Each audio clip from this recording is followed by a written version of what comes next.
Thank Hi. you very much for all three for seminars. Wonderful, thank you.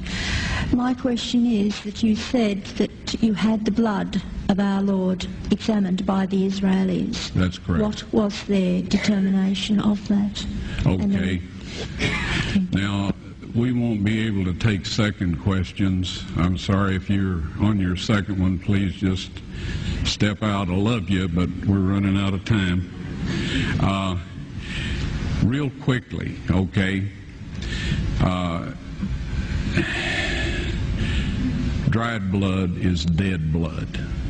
Everybody knows that, all right? They can test the blood of the pharaohs, the mummies of the pharaohs, all right? There's certain things they can do. They cannot get a chromosome count by any method I'm familiar with, all right? Things keep changing. I don't profess to know everything. However, there's no way I know that you can get a chromosome count out of dead blood. You can get a DNA and some other things, but not a chromosome count, all right? That's done by living white blood cells. Now then, first of all, in this analysis, I took the blood into a laboratory in Israel. I asked one of the people I work with in antiquities, where is a good laboratory that does reliable work?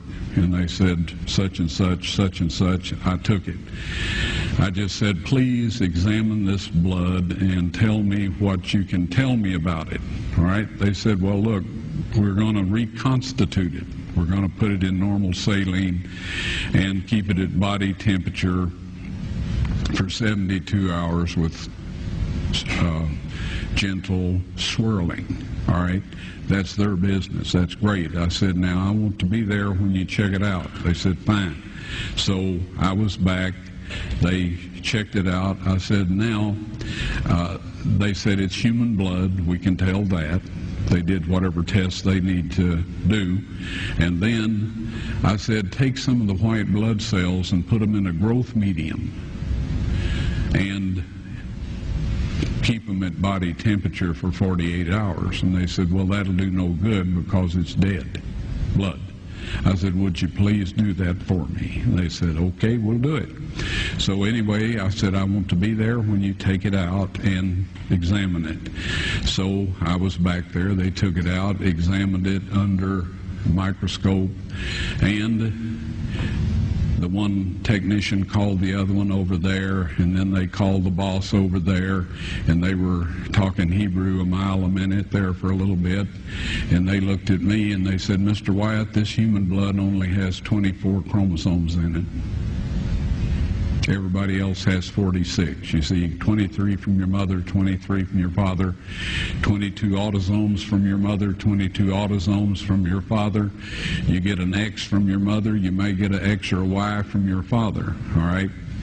This blood had 23 chromosomes from the mother's side, one Y chromosome only. You see, a child could not have developed if they hadn't had the autosomes from the mother. So all of his physical characteristics were determined by his mother's side of the family, her autosomes. His maleness was determined by this one Y that came from a source, not a human male. Then they said, this blood is alive. And then they said, whose blood is this?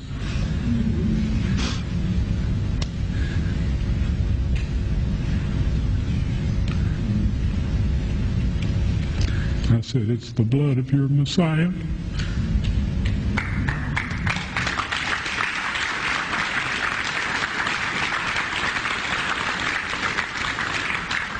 And I assure you, those men's lives have changed.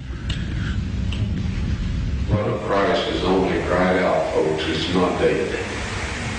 When we rehydrated it with normal saline, 72 hours of body temperature with slight, very gentle swirling, and put the white blood cells in a growth medium. 48 hours later, we did a chromosome count. I didn't. This was in Israel. It has 24 chromosomes only. All of us here have 46.